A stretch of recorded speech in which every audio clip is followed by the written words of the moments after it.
everyone! This is Tetshi Cruz. Welcome to my pretend cooking show.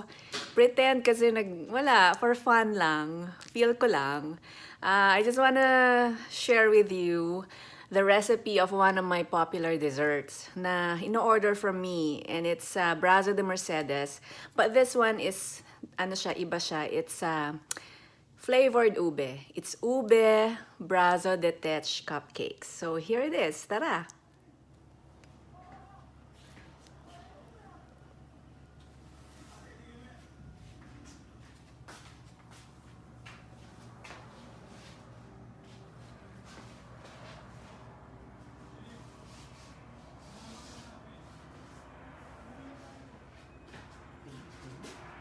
Well, since I'm making 2 dozen cupcakes, you need 20 egg whites, 2 cups of granulated sugar, and 1 bottle of ube extract. You can buy at any Filipino store. And 20 cupcakes. One tray of 20 cupcakes. There. Till it becomes peak.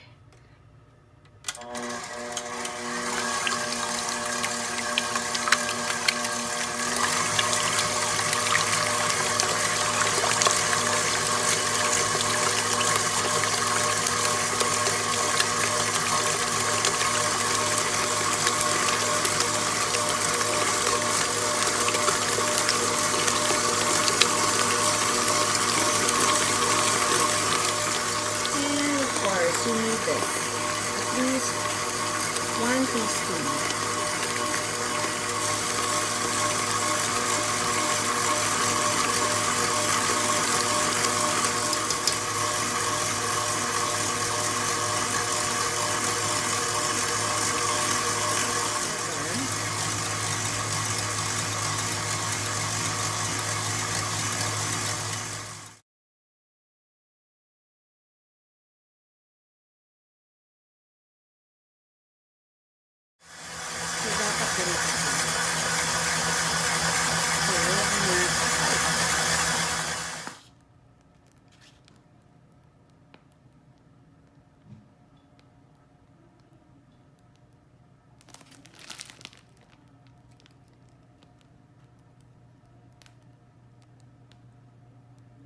Thank you. So this is how it looks like when you pipe it.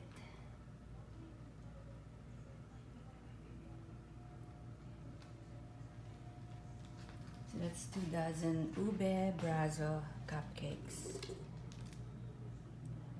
And then I use this pipe. I just totally forgot the name of this piping tool, but I'll let you know once I find out. So I'm gonna bake this for about 20 minutes at 350 degrees Fahrenheit. Here you go, babies. I'll see you in a few minutes. So 20 minutes at 350. There you go. See? So, cooking time, 20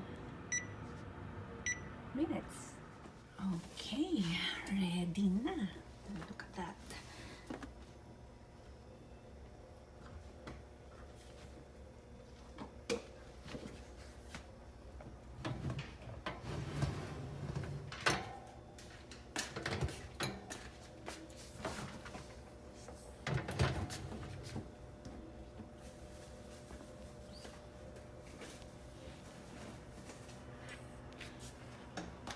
So wait lang for a few minutes, like at least 2 to 3 minutes para ma-relax lang yung meringue.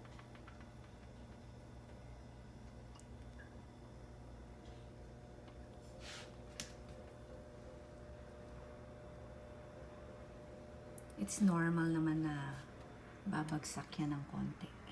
Lumiliit.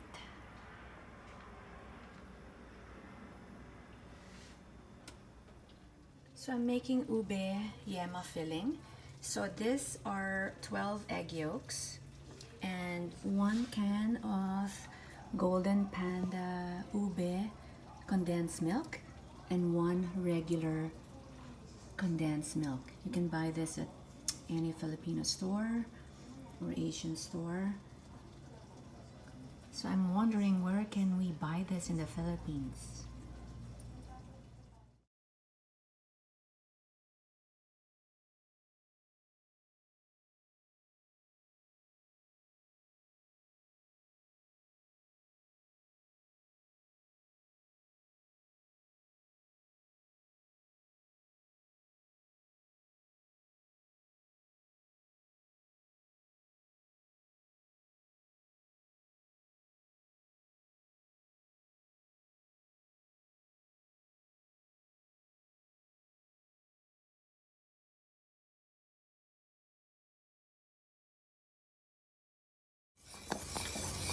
Just keep on mixing until you reach this consistency.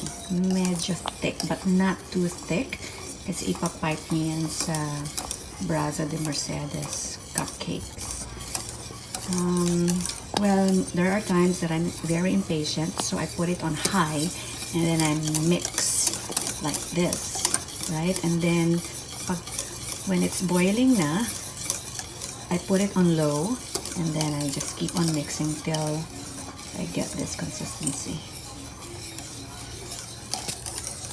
I usually prepare this ahead of time, put it in the fridge, and then pipe it the next day for my Brazo Meringue cupcakes.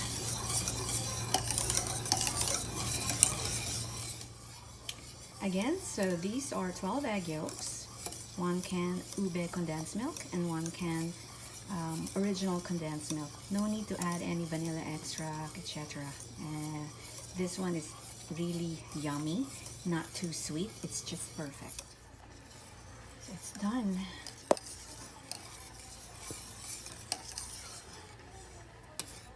It has to be this thick. This will thicken more when you put it in the fridge, but not too thick. It's just perfect one.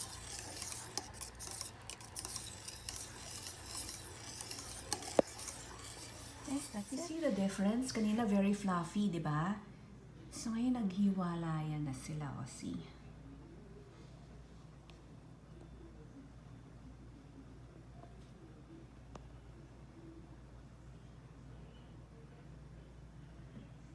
Perfect size lang, not too big, not too small. Okay, since malamig na siya, it's time to shower with powdered sugar or confectioner sugar.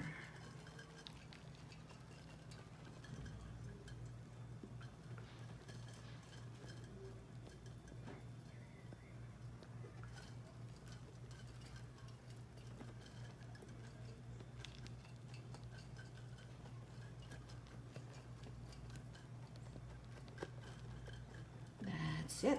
Dami na yan. Okay, snowy na.